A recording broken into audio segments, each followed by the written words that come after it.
What's up, everybody? Picasso here. Quick little market review on Bitcoin and cryptocurrency. Monday, February 12th, 2018. So this video is for educational purposes and not intended as investment advice. So Bitcoin on the weekly. Yesterday we closed here with a doji. It was looking like it was going to be a bullish hammer for a little bit. It was actually looking like we were actually even going to get a bullish close. But then literally about 45 minutes before the end of the close of the day, the bears tried to throw it back. It's interesting how this played out yesterday, honestly, because this move right here, it's almost like the bears wanted to print the weekly candle to the bearish side. But either way, I mean, there's no getting around the bullish advance in price. But right here, we had a pennant forming. Right here. And then we had the typical throwback out of the pennant. And just as this throwback right here happened, it pushed us under 81.85, which was the price point to basically paint the candle red or green. And it pushed down here just for the close of the day, and then it popped it right back up, and we continued the bullish run.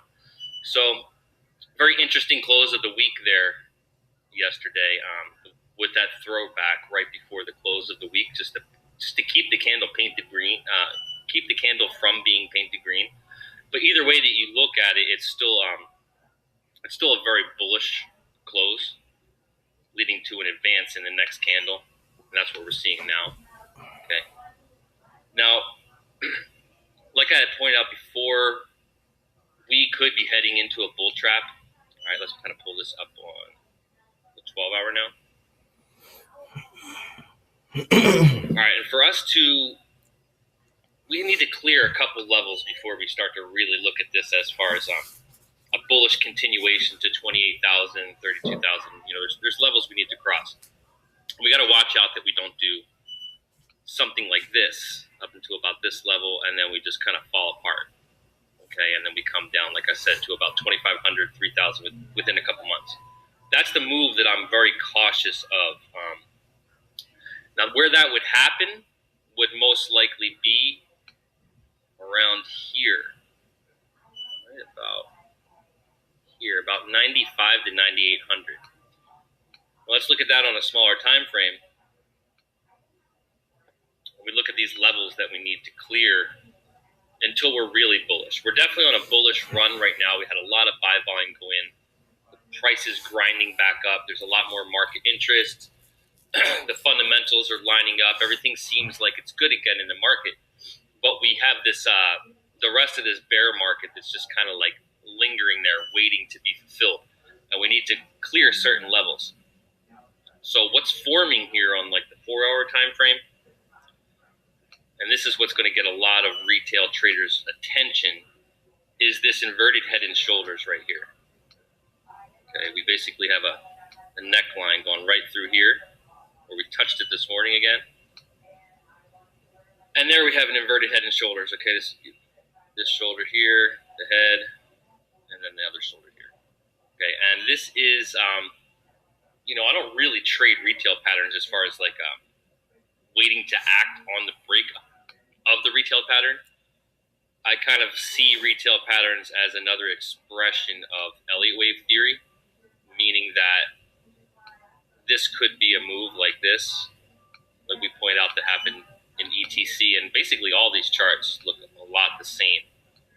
And then this move back up right about here, where it breaks here and goes to about here. Now that would be the typical Elliott wave reversal, the full Elliott wave, the 1, 2, 3, 4, 5, and then the ABC. So understanding Elliott wave theory and how that paints into retail patterns, we can kind of see that happening again here as an example of this downward Elliott wave, and this reversal ABC back up has painted a head and shoulders, an inverse head and shoulders. So when this neckline, or if this neckline breaks right here, we're going to see a surge of volume. That retail trader volume, the volume will pick up here a little bit. And that will be the sign that we're looking for bullish continuation. But we're not out of the danger zone just yet, because we still have to clear this level right here, and then past that, the 10,000 psychology. So laying out the levels that we need to cross from there. Okay, I have this level right here, which basically is almost the same area right here. Okay, let's actually move this. Let's create a zone. This zone right here is the danger zone. Basically, which is the also like now we're pushing into this 4-hour cloud and we're above the 50 EMA on the 4-hour. We're above there, so we have the strength of the market building in this time frame here to push us through here.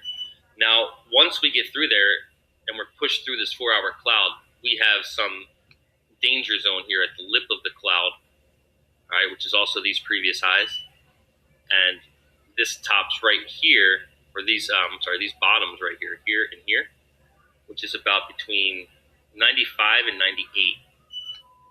We need to clear that next, because that would be a really good place for a lot of people to experience a lot of loss if that fails right there, and open the door to the rest of the bear market. That would be a good place for the trap to trap the bulls. So we got to be really cautious here. If this marches up enough where it gets enough strength in the market and it breaks on good volume and then meets resistance right here, we got to watch that sell down isn't something that does like this. You know, if we start selling down harsh like that, it's time to completely get out, because that would be an obvious rejection of bullish advancement price, and that could really open the door to the further decline.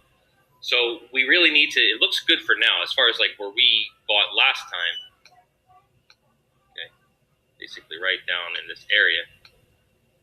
These buys are still good. I closed a third of the trade, you know, when we broke here last time, and that's fine. I took profit off the table, but I'm still holding 2/3 of those contracts, and I'll probably take some profit off the table here as well, and then decide what I'm going to do with the rest of my spot coins if we fail here. If we fail here, I don't really want to be holding much of anything, honestly, because anything in cryptocurrency, really, because everything's following Bitcoin. Okay, look at this. Like, everything has sold off tremendously over the last couple of weeks, and now we're having a bullish push back up. We're having a reaction to that sell-off. What the markets do next, and basically what Bitcoin does next, is very important for the rest of cryptocurrency, because as we roll through these charts, all of these charts are painting very similar, well, the top market caps, very similar stories. Okay, it's the same thing here. EOS. Okay, now we're pushing off of this cloud. Now ETC and LTC look more bullish than Bitcoin and Ethereum right now, like where they feel like everything's gone through that same market reversal bullish move, but ETC and LTC are a little bit ahead, where ETC has cleared the cloud now and LTC is about to clear the 4-hour cloud. But these are all painting the same reversal patterns right now. So I'm still inclined to feel like we are going to continue in the bigger picture. You can see LTC is working its way here, well above the averages here, to get back on the bullish side of things on the 50. Okay, $150. We're at $158. So this is advancing too, a little bit behind Ethereum Classic, and then behind that we have Ethereum.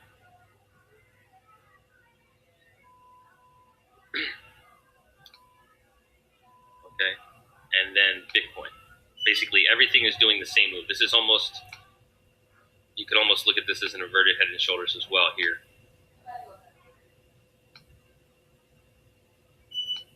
Basically, like right in here.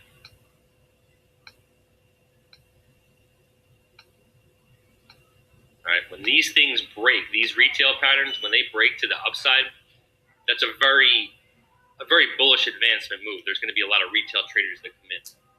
But what they're coming into still have to see, are they going to bring in that volume and break this retail pattern and bring it into a continuation or fulfill the trap? We don't know yet. We have to be very cautious of the trap, because this would be the very, like, if Bitcoin breaks down, then these, I don't, like, unless Ethereum does a flippening or Litecoin or Ethereum Classic starts to draw the market cap, they're most likely going to fail in their moves as well. So this would most likely advance, up to this level again, about 1,000 even, and get rejected at 1,000. So Ethereum, we have to watch that it doesn't get rejected at 1,000. Bitcoin, we have to watch that it doesn't get rejected. 95 to 98, 10,000 would be obvious. That psychology of that price point. But if Bitcoin doesn't fulfill this move, then I don't think that the rest of cryptocurrency will fulfill their moves either. So we really need Bitcoin to do something like this and break this and start heading towards our next level of resistance around here. Okay, so Bitcoin needs to really break through this entire zone right in here and get up to about, 11, 12,000 to our next level of resistance. Like I was saying, there's a lot of levels that we need to break before we're really just full on bullish, where we know, hey, well, this could lead us to 100,000. Now it's kind of still speculative because of the bigger picture. We see that the bigger picture, if we hold certain levels, could lead us to 100,000. But on the smaller time frames, we now need to clear levels on the way back up to say, all right, this isn't going to happen, or this could still possibly happen. So if we fail right here, it's not going to happen in this time frame. So we really need to watch that we don't come up here and then break down and continue further down. Okay. This is going to be the real make it or break it point. And then if we move past here, then we got to watch out in this area as well. But the thing is, with all of cryptocurrency, how that volume just kind of follows and that market cap follows the interest and the price action with Bitcoin. If Bitcoin makes it past here and continues, then we have, further things that are going to reach their goal. Like Litecoin will probably push back up to 300, and Ethereum will probably push right back up to 1225, and our Tron target will get hit, and that interest in that money and that wave of cryptocurrency will still be sustained. But if Bitcoin fails right here, then that market cap overall will probably start to leave again, and this could be the beginning of a bear cycle. If we fail up here, that could be a real obvious denial of a bullish setup. And like if we get denied right there, it would be an obvious denial of a bullish setup that has painted right here with this inverted head and shoulders. And that would be like, oh shit, the trap. And then everyone would bail on the market. And that would be the fulfillment of the emotional cycle. Then we would probably trail down, as low as to 2,500 and 3,000. If that happens, that's a great buying opportunity. We just have to make sure that we get out of the market around this area and open shorts around the area as well. So these next couple of weeks are really going to be, may not even take weeks at this point. But the slower the better, honestly, for overall growth. We don't want this to just rocket up here, because then it's not sustainable. It'll drop. The more it grinds its way up and, goes from 8,800 to 8,500, then 8,700 to 8,600, and then kind of works its way that like slow grind on the 15-minute chart even.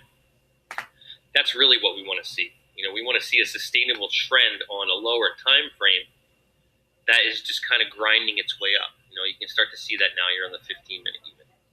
Okay, we just want to see this really, be tight and then make advances, and then tighten up and then make advances until it finally blows off the top a little bit higher to where we can sustain the retracement of that blow off top. So that's what I see going on here with Bitcoin and all of cryptocurrency. Like I said, if Bitcoin fails in this move over the next couple of days or week or two here, then all of cryptocurrency is going to suffer, unless there's some flippening happening where all the money goes into some other coin. But I don't really see that happening just yet, because this is all of this is just emotional cycles of like fear and greed and loss and gain. So it's like there has to be that hype and that interest that led us up, like it did lead us up all year long. Like all of this was sustainable because of that continued interest on Facebook, and that you could feel that energy in the market. That energy in the market isn't really there right now. It's kind of just hanging on. And so if we reset here, we're going to feel that energy in the market again. We need to pick it up a little bit higher and then continue with that energy. If that energy doesn't come and we keep running into resistance and get knocked down, then we're going to have to reset and collect again and then break out and then build that energy again in the market.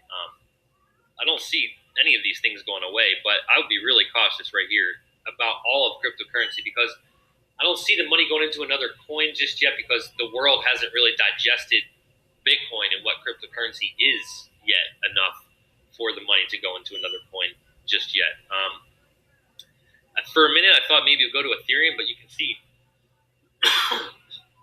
you can see Ethereum dropping just as bad as Bitcoin, with these declines in price. So, and they're painting the same chart now with the reversal patterns, and so all of cryptocurrency really needs to fulfill this bullish retail pattern. Really, I mean, this is either going to be a manifestation of a typical bullish reversal pattern, and boom, pushes us to higher levels, and then everybody will look back and say, "Hey, look at that inverted head and shoulders," or when we get up around here, we will get the breakout. And then when we get up around here, it'll get denied and sell below the break line. And then it will be just panic. Panic will fill the market because then it will be an obvious denial of a bullish situation. All right, guys, keep stacking it. Cheers.